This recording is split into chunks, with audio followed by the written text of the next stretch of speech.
Sponsor dinner every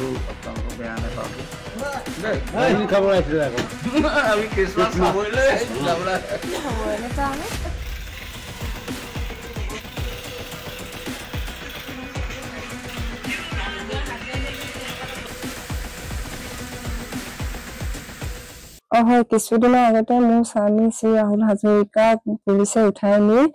ঘৰৰ পৰা এনে ফেক এনকাউন্টাৰ কৰিছিলে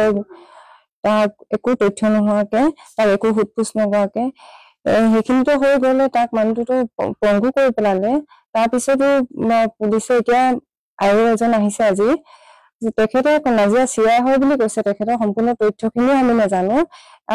আহিছে মানে ইমানে মদ খাই আহিছে ইমানে মদ খাই ইমান বেয়া ব্যৱহাৰ কৰিছেহি আহি সেইদিনাখনৰ ধৰণে আহিছে ঠিক সেইদিনাখনৰ অফিচাৰ কেইজনে খুব মদ খাই আহি তেনেকে উঠাই নি কেনে মাৰিটো তেনেকুৱা কৰিলে আজি আকৌ সেই একে ধৰণে আহি কেনে আমাক সুটপুচ কৰিছে দুটামান চাইন মাৰিব লাগে বুলি কৈছে আমি কলো যে আমি নাই দিনতহে কৰিম এইখিনি কাম বুলি কলো তেতিয়া কৈছে কি আমি বাৰে বাৰে আহিব নোৱাৰো ইয়াত বুলি কৈ দম দি বেয়া ব্যৱহাৰ কৰিছে আৰু ইমান কেইজন পুলিচ আহিছে আমি ঘৰত মাইকী মানুহ আছো এজনী লেডিজ কনষ্টেবল লৈ অহা নাই 9টামান বজাত হ'ব আমি শুব লৈছিলো টাইমটো আমি সঠিক চোৱা নাই বাৰু ছহিটো তাত তাৰিখটো নেদেখিলো বাৰু মানে ভালকে কাগজখিনি চাবলৈ দিয়া নাই আমাক কৈছে যে আপোনালোকৰ সপক্ষে আহিছো আমি কেছ এখন দিলো যে কি কাৰণে তেখেতক এনকাউন্টাৰ কৰা হ'ল এনে উঠাই নি কিনে একো হুটপুচ নকৰাকে ধৰি বান্ধিত তেনেকে কৰা ভিত্তিত আমি পুলিচক এখন কেছ দিছিলো পুলিচৰ ওপৰতে সেইখনৰ মই আয়ো হয় বুলি ক'লে তেনেকে মানে মানুহজন ইমানে অসভ্য কৰিছে আৰু মানে মদ খাই আহিছে খুব সেইদিনাখনে নিউতে মদ খাই আহিছিলে যে সেইকাৰণে ভয় লাগিলে আমি একো হেৰি তথ্য নিদিওঁ বুলি ক'লো দিনত আহিবলৈ ক'লো দিনত আহিবলৈ কোৱাত কিন্তু অলপ দাবী ধমকি দিছে বাৰু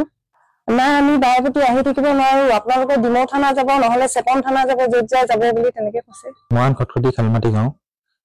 নাজিয়া চিআই আহিছিলে তেখেতৰ নাম বিনোদ বৰুৱা তাৰপিছত তেখেতে আহিলে আহি হুটপুচ কৰিম বুলি আহিলে তাৰপিছত আহি তেখেতে পুৰা মদ খাই আছিলে মদ খাই সোমাই আহিলে আৰু সোমাই আহি বহিব দিলো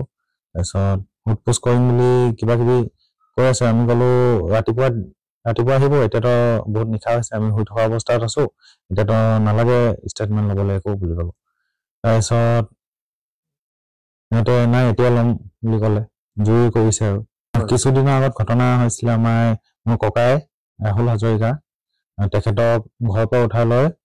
ইনকাউন্টাৰ কৰিছিলে ফেক ইনকাউন্টাৰ তাৰে সন্দৰ্ভত আমি কেছ এখন দিয়া হৈছিলে সেই তাৰে হুটপুচ কৰিম বুলি আহোঁ বুলি ক'লে আৰু সেই ভিত্তিতে হুটপুচ কৰিম বুলি আহিছিলে তাৰপিছত আমি মানা কৰিলো দিনত দিম এতিয়া মাজনিশা নালাগে আৰু আমি শুব লৈছিলো সেইটো টাইমত ৰাতি নালাগে বুলি ক'লো তাৰপাছতো তেখেতে জোৰ কৰি সোমালে তেখেতে অকলে থকা অৱস্থাত কৈছে এতিয়াই দি দে ভালে ভালে গোটেইখিনি কথাখিনি কৈ দিবি বুলি ক'লে তাৰপিছত আমাৰ লোকেল থানা আছিলে বাৰু লোকেল থানা এজন যেতিয়া আছে তেতিয়া একো কোৱা নাই অকলে থাকোঁতে কৈছে আৰু ভিডিঅ' চিডিঅ' নকৰিবি ইটো সেইটো কথাবোৰ কৈছে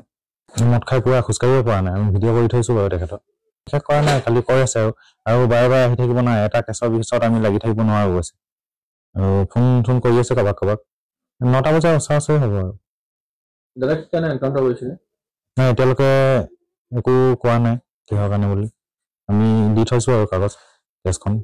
আমাক লাগে কিহৰ কাৰণে এনকাউন্টাৰ কৰিছে বুলি সিহঁতে আৰু বুলিয়ে কৈছে আমাক কোৱা নাই বৰ বিশেষ ইমানেই কৈছে ভয় খাইছিলো আগতো সেনেকা হ'ল আহি পিনে লৈ পিনে এখন ভৰি নাইকিয়া হ'ল তেখেতৰ পংগু হৈ গ'ল সাৰা জীৱনৰ কাৰণে এতিয়া পুলিচ বুলি ক'লে অলপ ভয় লাগে আৰু আকৌ আহি যদি উঠাই লৈ যায় এনে কিবা ঘটনা আৰু কৰিব এইবাৰ মাৰিয়ে পেলাব চাগে তাক লৈ ভয় এটা লাগিছে ৰাতি অহাটো এইটো কোনো ৰাতি পুলিচ আহে বাৰু কিন্তু এনেকা মদ খাই এইটো এনেকে অহাটো বহুত ভাল নহয় পুলিচটো জনা বুজা